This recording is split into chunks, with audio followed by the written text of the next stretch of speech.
So hello everyone, स्वागत है आप सभी को इस वीडियो में। यदि आप लोग आरआरबी एनटीपीसी और ग्रुप डी के एग्ज़ाम देने वाले हैं तो ये वाला वीडियो आप सभी के लिए काफ़ी ज़्यादा इंपॉर्टेंट है। और इस वीडियो में आज हम बात करने वाले हैं साइंस से रिलेटेड 25 PYQ क्वेश्चन जो आपके एग्ज़ाम एनटीपीसी और ग्रुप डी में पूछा गया सवाल है। और साथ में एक्स्ट्रा फैक्ट भी बताएंगे जो आपके एग्ज़ाम में काफ़ी ज़्यादा हेल्प करेगा। तो दोस्तों यार, बिना देरी करते हुए सीधे चलते हैं सवालों की तरफ।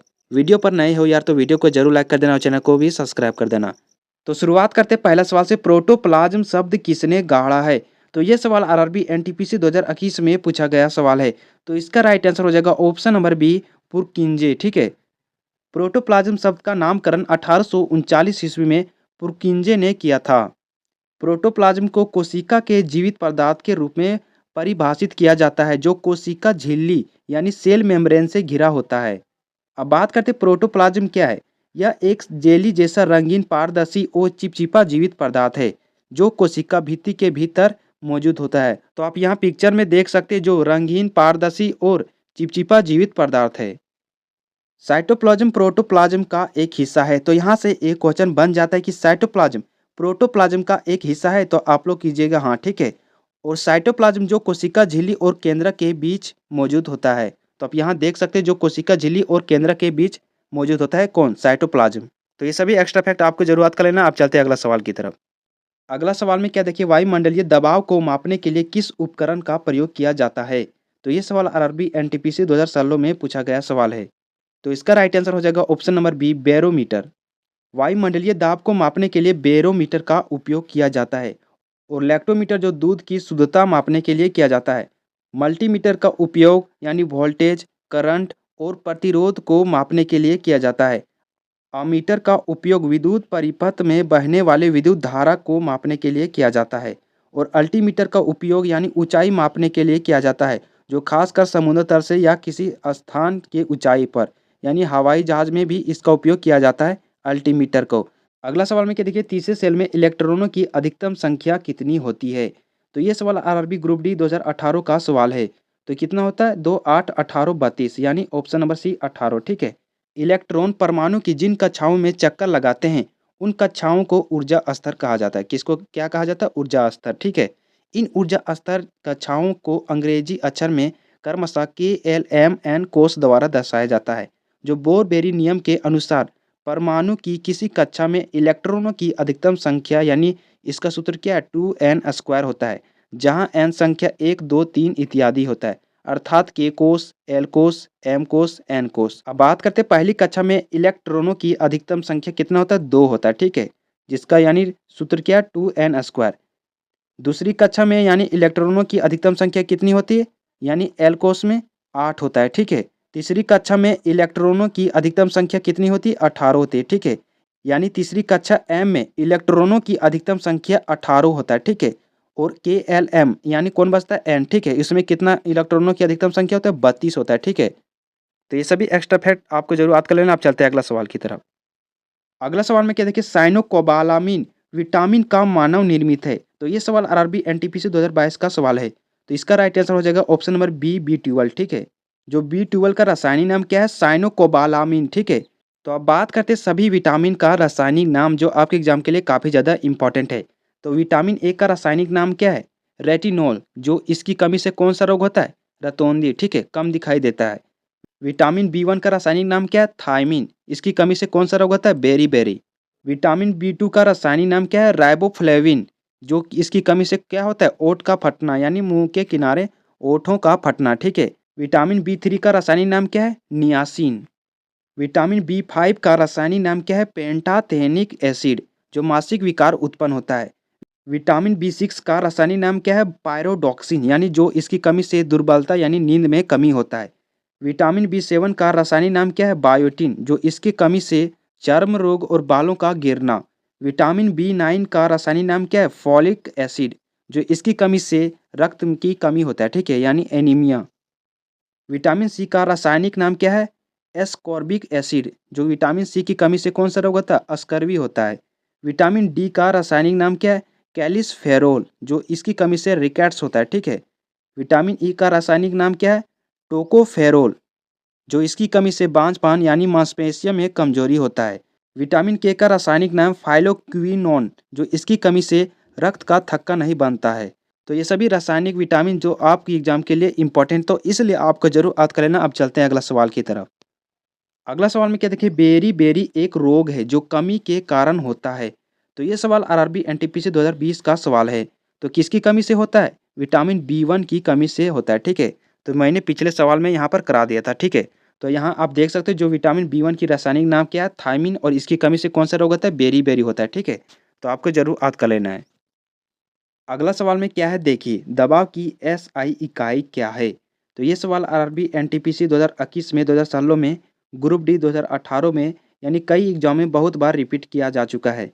तो इसका राइट आंसर हो जाएगा ऑप्शन नंबर सी, न्यूटन प्रति वर्ग मीटर। किसी सतह के एकांक क्षेत्र पर लगने वाले बल यानी दाब कहते हैं। दाब बराबर क्या होता है? पृष्ठ की लंबवत बल यानी एफ और पृष्ठ के क्षेत्रफल यानी एरिया ए। दाब एक अदिश राशि है, इसका एसआई मात्रा न्यूटन प्रति वर्ग मीटर या पास्कल होता है। तो आपके एग्जाम के लिए इंपॉर्टेंट है, तो आपको जरूर याद कर लेना। आप चलते हैं अगला सवाल की तरफ।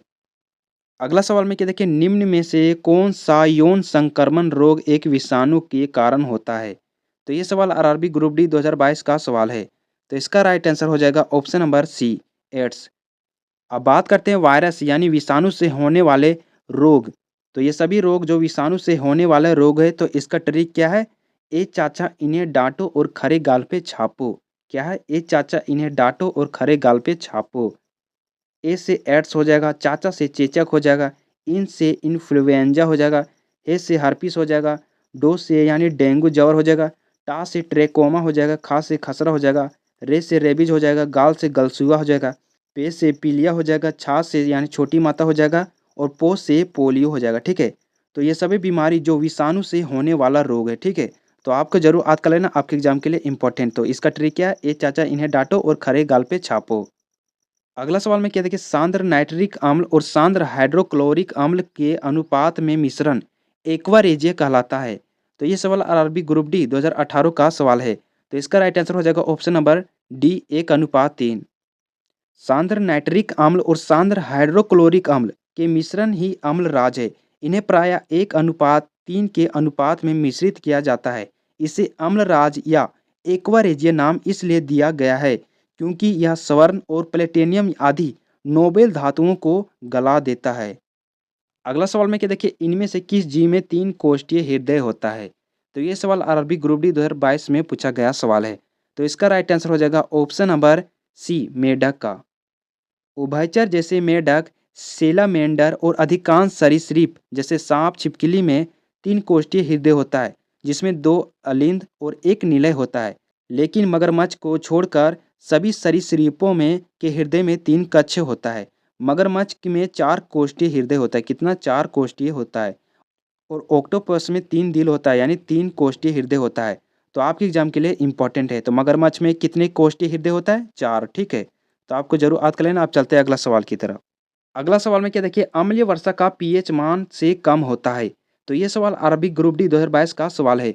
तो देखो, अम्लीय वर्षा का पीएच मान यानी 5 से लेकर 5.6 के बीच होता है, ठीक है। अगला सवाल में क्या है देखिए, अत्यधिक अम्लीय मिश्रण का पीएच मान होता है। तो अत्यधिक अम्लीय मिश्रण का पीएच मान 0 होता है। जो कौन सा एसिड का होता है? हाइड्रोक्लोरिक एसिड का होता है। उसके बाद अस्टॉमिक एसिड जो हमारे अमाशय में पाया जाता है, जिसका पीएच मान कितना होता है? 1 होता है, ठीक है। उसके बाद लेमन का पीएच मान कितना होता है? 2 होता है। फिर उसके बाद एप्पल का पीएच मान कितना होता है? 3 और 4 के बीच में होता है, ठीक है। अगला सवाल में क्या देखिए, इनमें से किस विलेन का पीएच मान सबसे कम होता है? तो इन चारों ऑप्शन में सबसे पीएच मान यानी सबसे कम किसका है?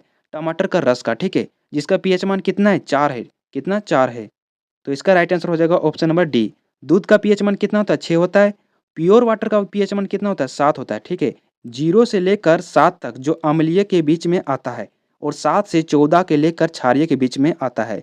तो आपको जरूर याद कर लेना, आपके एग्जाम के लिए इंपॉर्टेंट है। अब चलते हैं अगला सवाल की तरफ।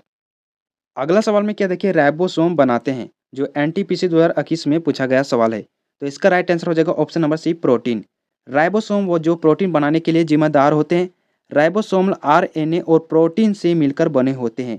राइबोसोम प्रोकैरियोटिक और यूकैरियोटिक कोशिकाओं दोनों में पाए जाते हैं, जहां वे कोशिका द्रव या अंतःपर्वद्रव्यीय जालिका से जुड़े हो सकते हैं। राइबोसोम को कोशिका के प्रोटीन कारखाने के रूप में भी जाना जाता है। तो प्रोटीन कारखाने के रूप में किसको जाना जाता है?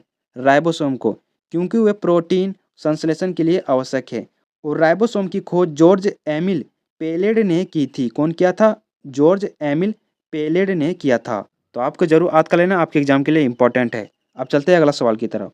अगला सवाल में क्या देखिए, लेंस की शक्ति का एसआई इकाई क्या है? तो एनटीपीसी 2021 का सवाल है। तो इसका राइट आंसर हो जाएगा option number B, dioptre.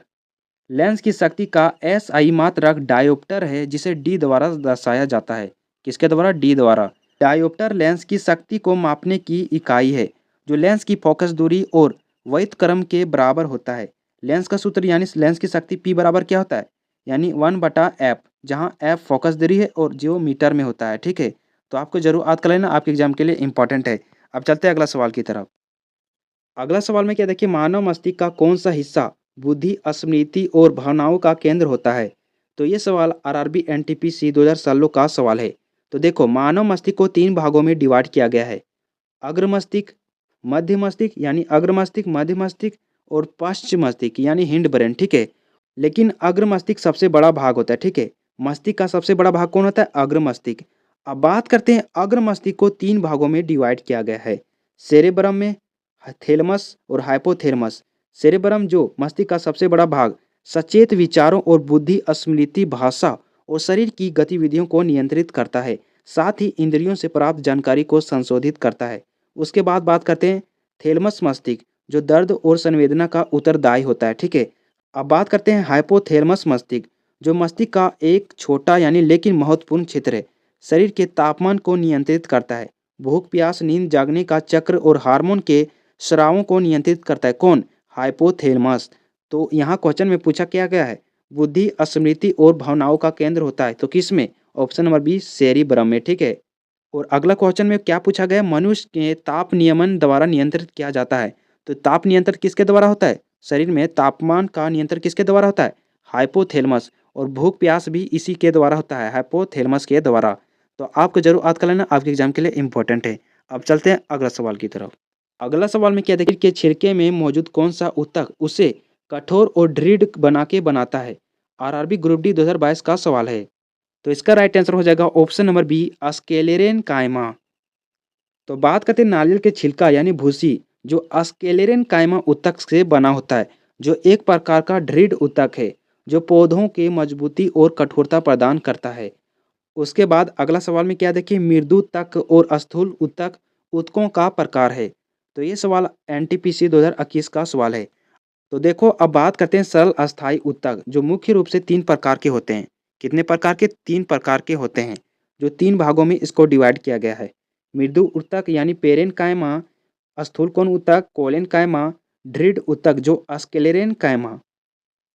Parenchyma के बारे में बात करते हैं, ये जीवित कोशिकाएं होती है, जिनकी कोशिका भित्ति पतली होती है और भोजन बनाने का संग्रहित करने में मदद करती है। यानी भोजन बनाने का यानी किस ऊतक का कार्य होता है? पेरेन्काइमा, मृदु ऊतक। ठीक है, उसके बाद बात करते हैं कोलेनकाइमा, जो जिसे स्थूल कोण ऊतक भी कहा जाता है हिंदी में। ये जीवित कोशिकाएं होती है, जिनकी कोशिका भित्ति कोनों पर मोटी होती है और पौधों को लचीलापन प्रदान करता है। तो पौधों को लचीलापन कौन सा ऊतक प्रदान करता है? कोलेनकाइमा। ठीक है, जिसे स्थूल कोण ऊतक कहा जाता है। और पौधों को कठोरता प्रदान कौन करता है? दृढ़ ऊतक, जो स्क्लेरेनकाइमा कहा जाता है इंग्लिश में। और क्वेश्चन में यहाँ पर क्या पूछा गया है? मृदुतक और स्थूल कोण ऊतक ऊतकों का प्रकार है।